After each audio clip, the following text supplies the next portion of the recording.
ভিত্তি আছে বাংলাদেশে কোথাও? একটা নির্বাচন দিলে পরে বুঝে যেত কে কটা ভোট পায়। আমি খুব আশঙ্কা করছি এই দলগুলোকে জেতানোর জন্য সরকার যে কোনো অবৈধ প্রক্রিয়ার আশ্রয় নিতে পারে। যেটা বিগত সরকার করেছিল, যেটা আওয়ামী লীগ সরকার করেছিল, রাতের ভোট দিনে, দিনের ভোট রাতে, ঠিক না, এই সরকারও সম্ভবত এরকম কোনো কাজ করে ফেলবে। নইলে এই সমস্ত অনাকাঙ্ক্ষিত লোকজন, এই দেশের লোকের, এই দেশের জনগণ যাদেরকে প্রয়োজনীয় মনে করে না, তারা আজকে লম্বা লম্বা কথা কিভাবে বলে আমি বুঝতে পারি না। যারা এই বাংলাদেশকেই চায়নি কোনোদিন, তারা বাংলাদেশের শাসনভার চায়, আমি বুঝি না। যারা ওই সময় পাকিস্তানকে চায় নাই, 1947 সালে তারা পাকিস্তানের বিরোধিতা করেছে, 1971 সালে বাংলাদেশের বিরোধিতা করেছে, 1996 এবং আরো কয়েকটা সময় এই দেশের জনগণের মানুষের স্বার্থের কথা, বিরুদ্ধে কথা বলেছে। ওরা আজকে লম্বা লম্বা কথা বলে। আজকে ধর্মের দোহাই দিয়ে দেশটাকে বিভক্ত করার চেষ্টা করছে তারা, জাতিকে বিভক্ত করার চেষ্টা করেছে তারা। আমি একটি প্রসঙ্গে কথা বলতে চাই এখানে। যখন শহীদ রাষ্ট্রপতি জিয়া রহমান এই দল গঠন করেন, আমার সঙ্গে ওনার বয়সের সম্পর্ক অনেক ছিল, অনেক গ্যাপ ছিল, অনেক গ্যাপ। সামনাসামনি বসে কথার মতো অবস্থা আমাদের ছিল না। তবুও শহীদ রাষ্ট্রপতি জিয়া রহমান ছিলেন একজন বিশাল মনের অধিকারী মানুষ। উনি ছোট বাচ্চা থেকে বুড়ো পর্যন্ত সবার সঙ্গে উনি কথা বলতেন, মত বিনিময় করতেন। তো আমাদের সঙ্গে যখন প্রায় কথা হতো, আমি তখন যুবদল করি, আমি একদিন প্রশ্ন করেছিলাম যে স্যার, কিছু স্বাধীনতা বিরোধী লোক, কিছু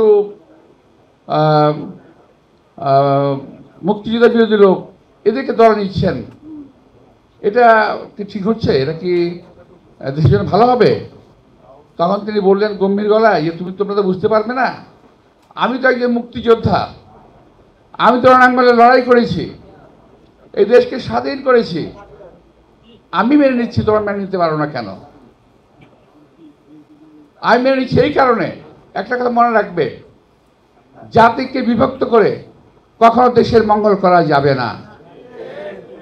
জাতিকে বিভক্ত রেখে দেশের মঙ্গল কখনো হয় না। সুতরাং জাতিকে ঐক্যবদ্ধ হতে হবে। আমরা সেই দলে শহীদ রাষ্ট্রপতির দল করি।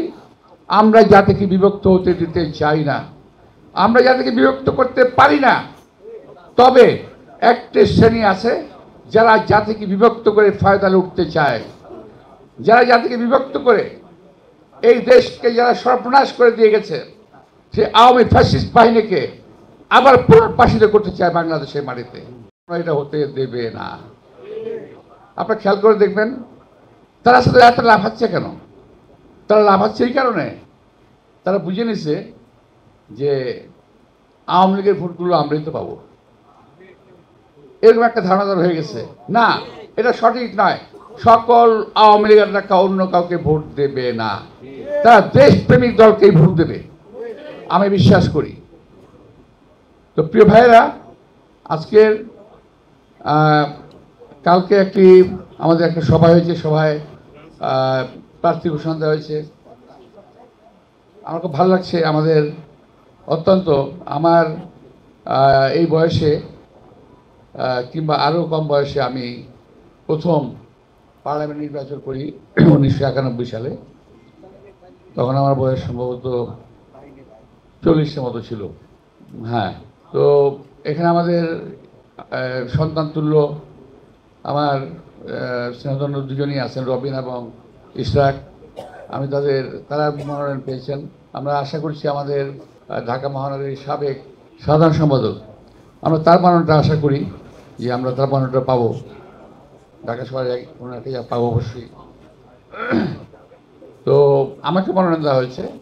তো আমার চেয়ে বেশি আমি খুশি হয়েছি আমাদের সিনাজপুর যারা পেয়েছে তাদের জন্য, এবং নতুন পুরনো মিলে আমার মনে হয় যে মনোনয়নটা হয়েছে, একটা সুন্দর মনোনয়ন হয়েছে। হ্যাঁ, নিঃসন্দেহে অনেকে আঘাতপ্রাপ্ত হয়েছেন, কষ্ট পেয়েছেন। অ্যাক্টিং চেয়ারম্যান সাহেব যেটা করেছেন ভেবেচিন্তে করেছেন, আমরা অনেকটা সুযোগ দেওয়ার চেষ্টা করেছি, উনি গ্রহণও করেছেন। তো এখন একই জায়গায় তো অনেক ভালো ভালো প্রার্থী থাকতেই পারে, তো তার মধ্যে একজনকে দিতে হবে, তো উনি সেটাই করেছেন। তো আমরা সবাই মিলে যদি কাজ করি, আমরা যে নির্বাচনী বিশাল একটা যাত্রার নির্বাচনী পথে আমরা রওনা হয়েছি, সেখানে আমাদেরকে জয়লাভ করতে হবে। সেটাকে মাথায় রেখে আমরা সবাই একযোগে কাজ করব, এটা একটু আমরা চিন্তা করতে হবে।